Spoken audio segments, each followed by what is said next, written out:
episode of CageSide with your host Kyle Delaney from CouchFighter.co. And in this installment, I would like to break down and predict the upcoming middleweight fight taking place on the UFC on Fuel TV 2 card, taking place in Stockholm, Sweden, between Brian Stann and Alessio Sakara. Now, there's a couple things going into this fight, is that this could definitely be fight of the night. You have two guys who like to keep the fight standing, who can make it a brawl, turn it into a dogfight with incredible knockout power. And also, there's a few aspects that we could look at in this fight. Is that Brian Stann has never faced a pure striker like Alessio Sakara. It will be a big test for his stand-up. And also, Alessio Sakara has been out of the octagon now for a year, recovering from a torn ACL. So ring rust will be an issue. So what I'm going to do in this video, I'm going to break down both fighters. I'm going to do my prediction. So I'm going to start with Brian Stann. Brian Stann, for a guy who's so new to the game of MMA, he has improved leaps and bounds as a mixed martial artist. I think a lot of credit has to do with his work ethic, his mental toughness, and also training at Jackson's MMA. He's a very skilled fighter, and Greg Jackson has done great things with Brian Stann. Brian Stann, in regards to his stand-up, there's a big gap in Brian Stann's game, is that he's a very good stand-up fighter. His ground game is continuing to improve. Brian Stann's stand-up game consists of boxing and Muay Thai.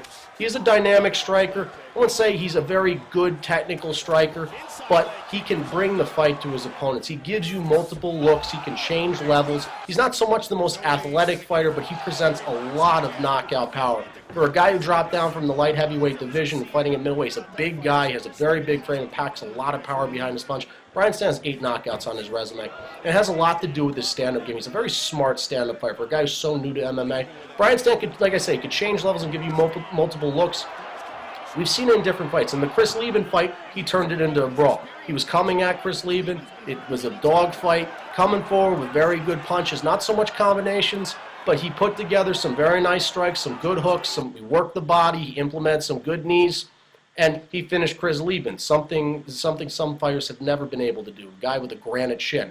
But then you go to fights like the Santiago fight, and Brian Stann fought very smart, a very technical striking match, and he fought almost a counter-striking match. And what he did in that fight that was so exceptional is that he was able to cut off Santiago's strikes. Santiago would step forward, Brian Stann would cut him off, and he would land some very good strikes, hooks. He had very good feints, he worked his jab very well, and he ended up catching Santiago and finishing the fight on the ground with some very deadly ground and pound.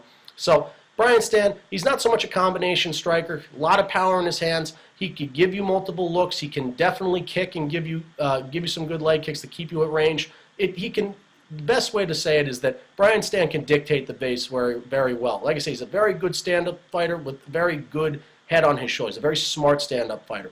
In regards to the gaps in his game, is that Brian Stann's ground game is nowhere near his stand-up game. He is able to fight in the clinch. He can take the fight down to the ground and work ground and pound. But Brian Stann's ground game, he's a blue belt in Brazilian Jiu-Jitsu. He does have good training partners at Jackson's submission camp. He does train with some of the best, but his ground game continues to improve. He can fight well off his back. We've seen him. He has 1 submission victory on his resume. It was against Mike Mascenzio, black belt in Brazilian Jiu-Jitsu. So he can submit fighters. I do not see him submitting Alessio Sakara in this fight.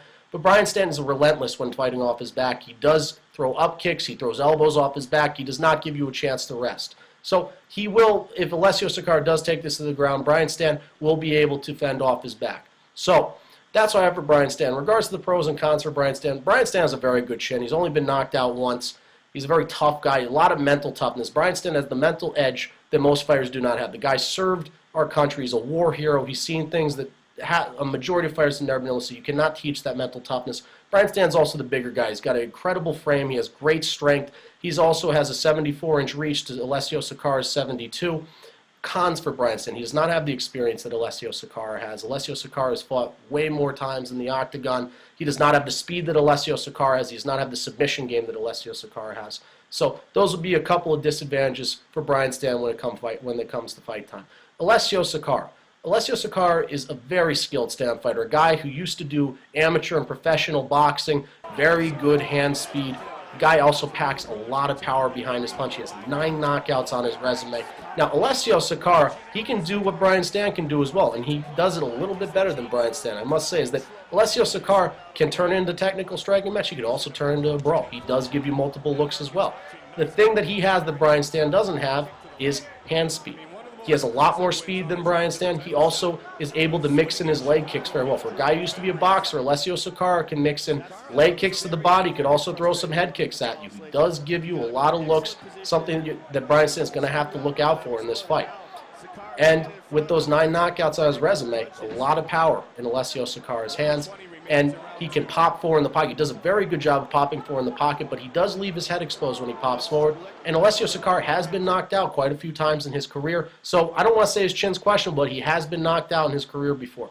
So that's why for Alessio Sakara's stand-up game. Very good stand-up game. His ground game. He is a black belt in Brazilian Jiu-Jitsu, and he's very good at implementing submissions. He doesn't so much like to bring it down to the ground, though. Alessio Sakara likes to keep it standing. His comfort zone is the stand-up, but he could definitely submit fighters. He does have 2 submission victories on his resume. He does have the submission advantage in this fight, but he will like to keep this fight standing in this fight. But if he does go down to the ground, he definitely does have the grappling advantage coming into this fight. Couple things about Alessio Sakara, pros and cons. Some pros for Alessio Sakara. He's definitely the faster fighter in this fight. He's definitely the more experienced fighter in this fight. He definitely, I'd say when it comes to turning into dogfights, I'd say he's a little bit better than Brian Stann when it comes to it.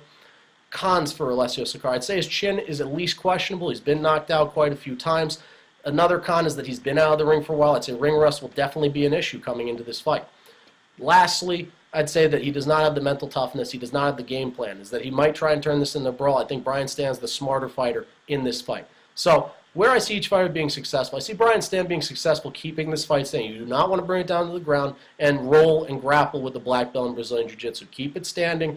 Circle the octagon. You don't want so much. You want to give Sakara some multiple looks. You want to press forward. You also want to be patient and try and pick your spots. Alessio Sakara, I think if he tries to turn this into a technical striking match, I think he will be successful. But also you could push forward and try and test Brian Stann's chin. Each fighter will be successful standing up, but I think Alessio Sakara, if he could get this down to the ground, he might be able to lock Brian Stann to submission, take some notes from Chael Sonnen. Of course, Alessio Sakara is not the grappler or wrestler that Chael Sonnen is, but if he does get it down to the ground, he does have that black belt in Brazilian Jiu-Jitsu. So, where my prediction lies in this fight. I see both fighters. I see them coming out. I see there being a lot of action, but I see them testing out each other's range first. I think they will respect each other's power. Both guys pack a lot of power behind their punch. I see him circling. I see Sakara start throwing a lot of kicks at Stann's way, trying to test the range and figure it out.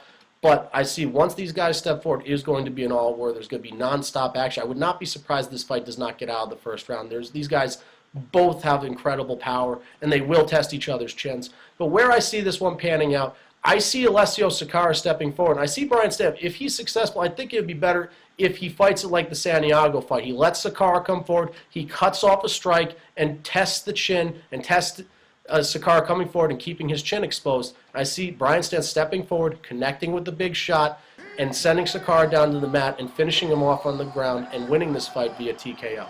So, that's what I see in regards to this fight. Both fighters are very, very good fighters, but in the end, it's Brian Stann will be the smarter fighter. His game plan will prevail in this fight, and he will test the questionable chin of Alessio Sakara and win this fight via TKO. And that's what I have for this edition of the CageSide Couch. This is Kyle Delaney, signing off. Not